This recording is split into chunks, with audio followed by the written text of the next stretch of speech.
Arranquemos. Muy bien.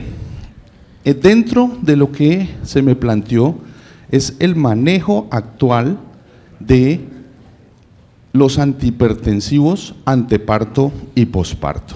Tema de todos los días y todos hemos estado en los diferentes servicios en donde vemos o llegamos a turno y encontramos la paciente con enalapril, captopril, nifedipina, prazosin, minipres, le ponen, etcétera. Vamos a ver cómo es el uso racional de estos. Declaro que no tengo ningún conflicto de interés, no trabajo para ninguna casa farmacéutica.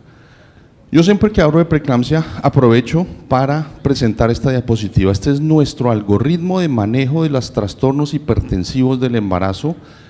En teoría, donde trabajamos, esto es lo que tenemos que hacer siempre para poder establecer el plan de manejo. Y una cosa que les quiero decir, toda paciente hipertensa que tenga más de 20 semanas, hay que hospitalizarla para estudiarla.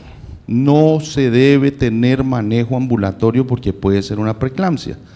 Entonces nosotros todas las pacientes hipertensas, por encima de las 20 semanas las hospitalizamos, le hacemos el abordaje tradicional con los laboratorios de lesión endotelial, la clasificamos, le ponemos el apellido.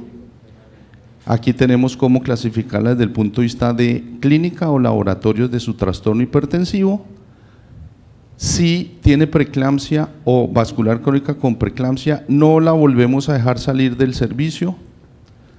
Si es severa, pues la manejamos de manera inmediata dependiendo si tiene disfunción de dos órganos o no, o si tenemos un órgano moldeable o modulable como es la hipertensión o los síntomas neurológicos, podemos hacer manejo expectante. No la llevamos más allá de 34 semanas, así esté estable, de acuerdo al protocolo. Obviamente en cada institución uno vuelve y mira a su paciente y piensa si puede darle más tiempo, porque ese es un problema.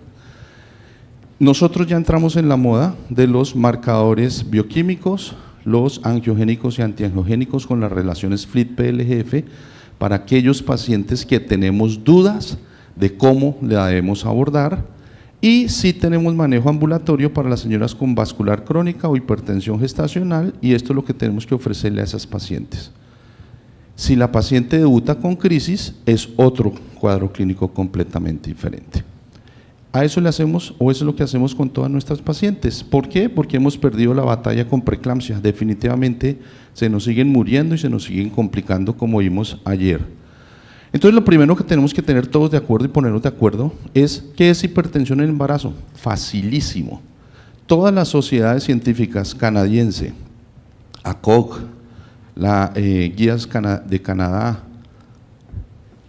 el estudio para la preeclampsia o para los trastornos hipertensivos del embarazo, el Royal College, la resolución 3280 y las guías del ministerio nuestro dicen que una paciente hipertensa tiene hipertensión cuando tiene más de 140 y o 90, 2 tomas separadas de 4, la duda es 6 horas, pero esa es la definición, o sea que ahí nos quedó fácil. Cuando una paciente está hipertensa, cuando tiene más de 140, 90, listo. Pero como todo en medicina está la excepción, que son las adolescentes. En las adolescentes sí tenemos que utilizar las tablas percentilares, porque dependiendo de la edad, cambia esa definición para saber si estamos frente a una paciente hipertensa. Entonces ya en los servicios de urgencias deben estar 140-90 con un tensiómetro bien calibrado y la tablita de las adolescentes para poder establecer si está hipertensa o está en crisis hipertensiva, porque los valores son diferentes. No hay que hacer más para saber si una paciente está hipertensa y ya tenemos el diagnóstico. Entonces, ¿qué hacemos con la paciente? Ya tiene el diagnóstico de hipertensión. Le hicimos laboratorios para clasificar si es preeclampsia vascular crónica, preeclampsia sobreagregada o una hipertensión gestacional. Listo, entonces ¿qué vamos a hacer con esas pacientes? Le vamos a empezar tratamiento antihipertensivo. Estamos hablando de las no severas, no nos hemos metido con las severas ahora. La respuesta es sí, porque mejoran el resultado perinatal. Hasta hace unos años, mis profes no nos dejaban ponerle antihipertensivos a una paciente si no tenía más de 160-110. Por el riesgo de disminuir el volumen intravascular o bajar las cifras tensionales y producir hipoperfusión placentaria. Y no lo podíamos hacer.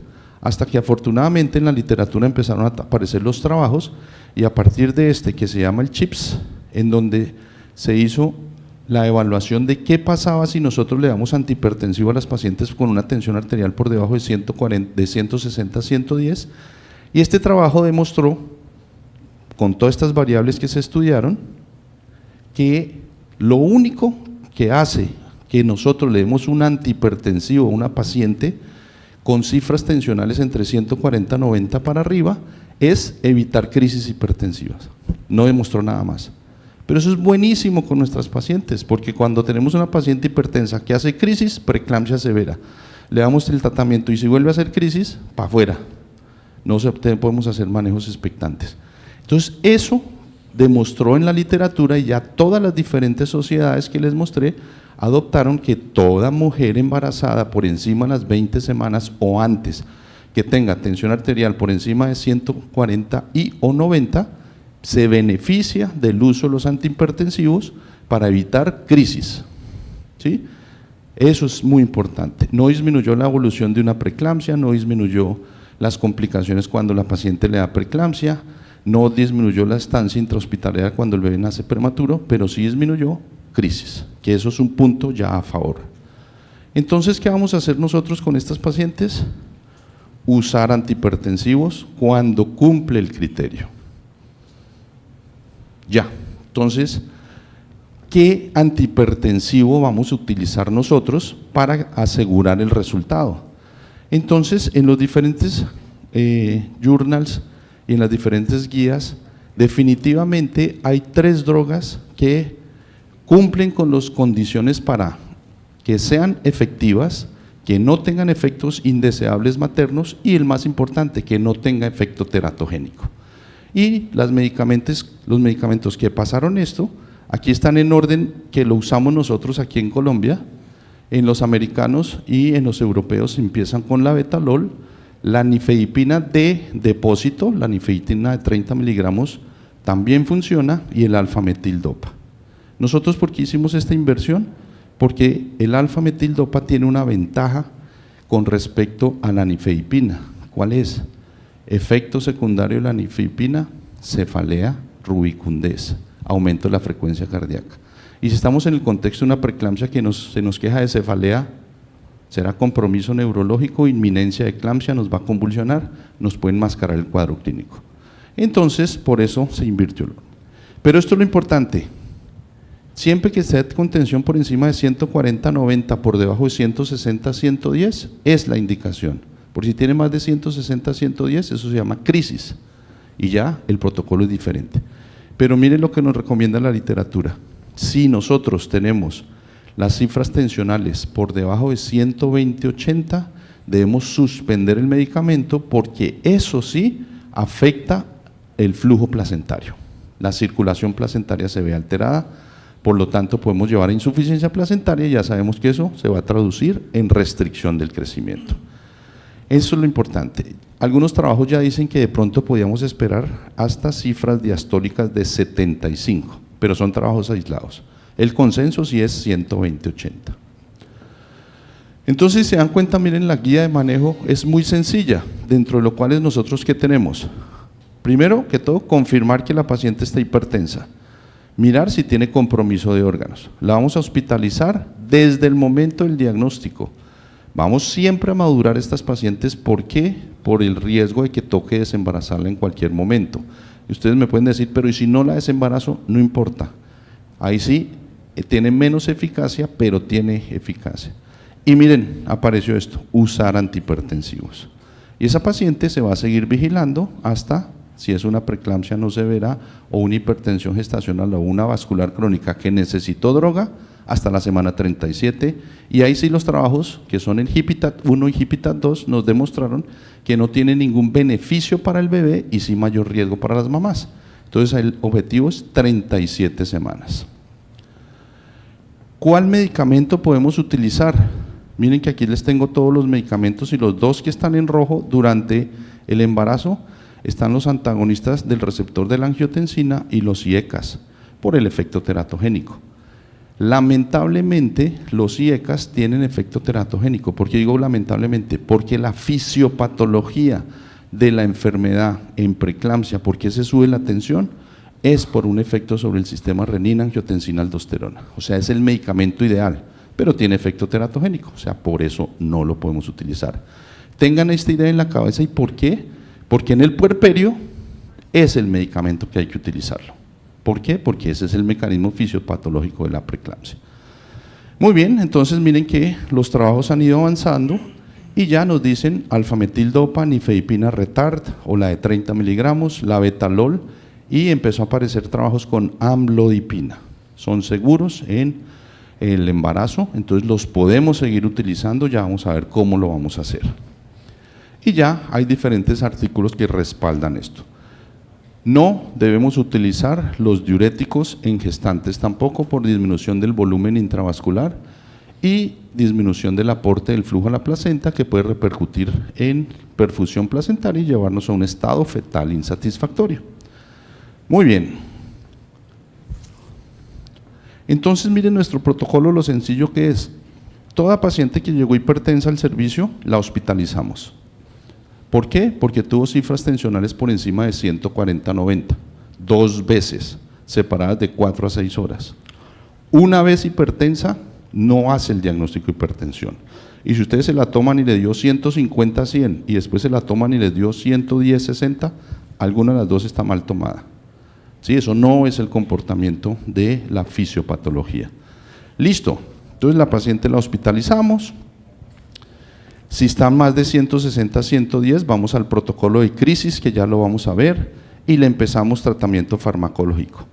Nosotros recomendamos alfametildopa por los efectos secundarios que acabamos de decir, y hasta hace un tiempo la conseguíamos, ya cada vez hay más desabastecimiento. No hablemos de la política de salud, ¿por qué? No, sigamos. Nifedipina R, o sea la de 30 miligramos, que sí es la que conseguimos, no hay problema, se puede utilizar. Y el la betalol de 100 miligramos oral, esa no se consigue en Colombia, entonces por eso lo dejamos de último.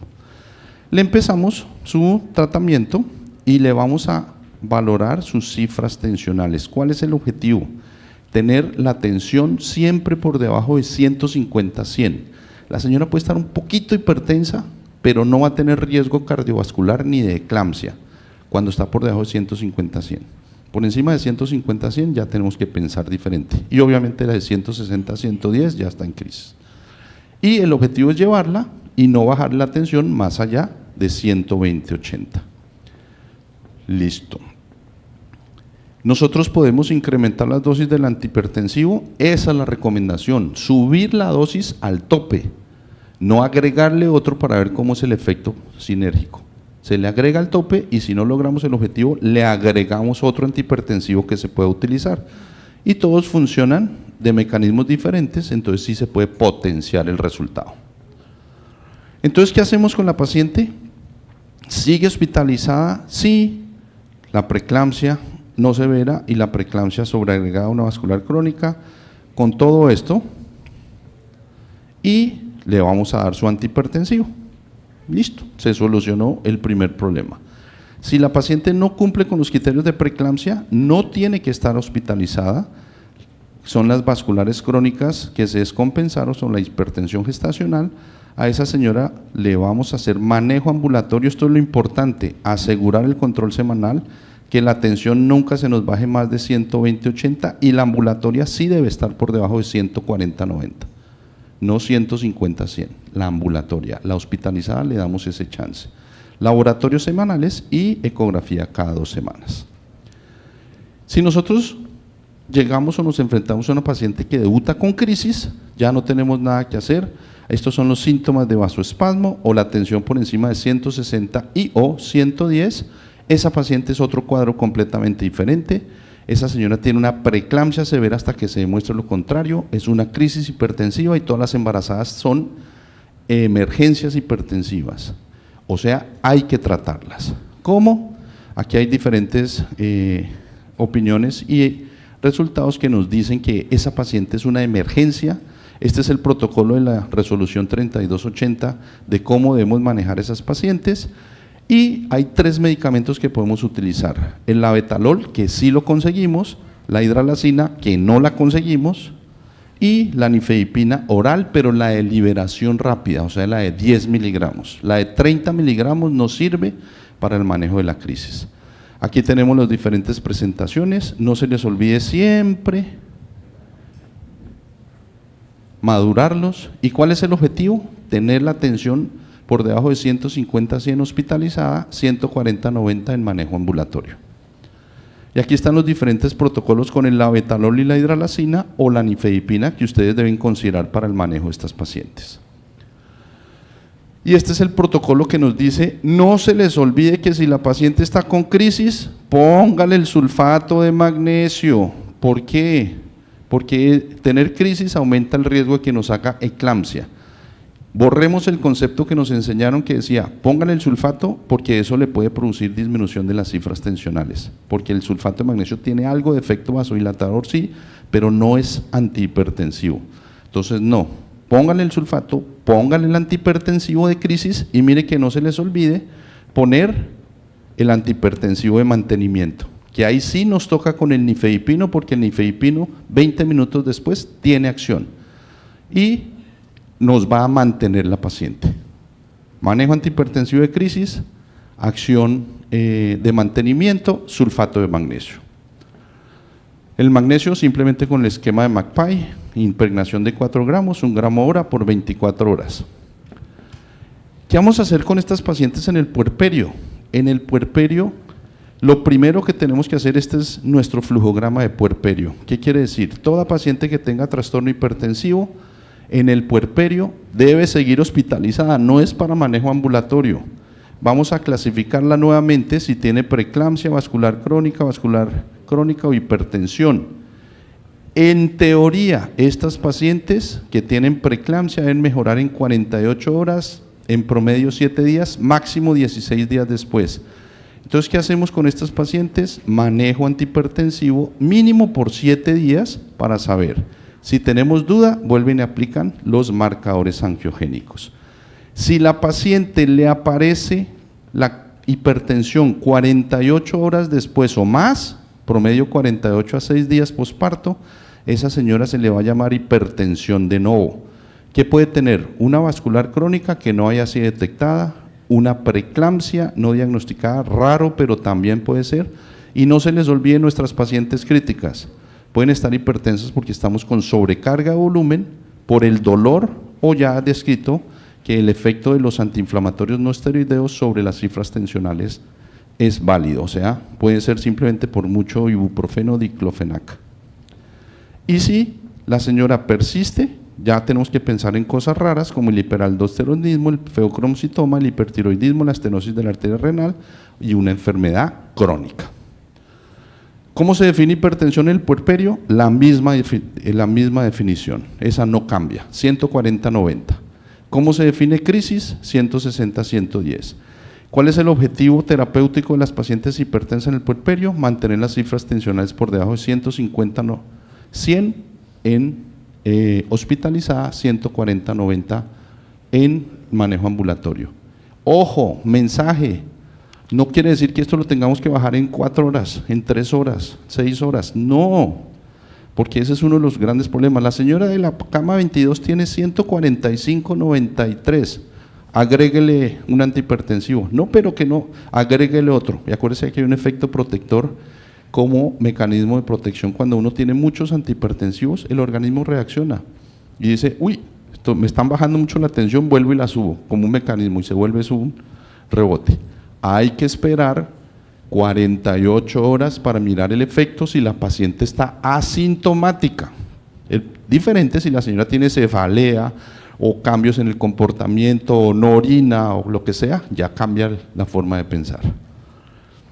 Y aquí sí ya podemos utilizar cualquier antihipertensivo, y miren cómo empezaron a aparecer trabajos que nos dicen que el uso de la furosemida en las pacientes que se ven con flujo de redistribución limitado se debería utilizar. ¿Cuál podemos utilizar en el puerperio? Cualquiera, pero siempre hay que pensar en la lactancia. Miren todos los que se pueden utilizar. ¿Y cuál es la recomendación? Mirar el riesgo de la lactancia y usar esto. Esto es lo que vamos a usar en el puerperio. Enalapril de entrada o nifedipina o amlodipino. Si no nos controlamos con el enalapril, le agregamos o nifedipina o amlodipino, y de segunda línea está el metoprolol, el labetalol. Y la recomendación es que evitemos los ARA2 porque implican riesgo de paso por la leche y nos va a llevar a efectos secundarios.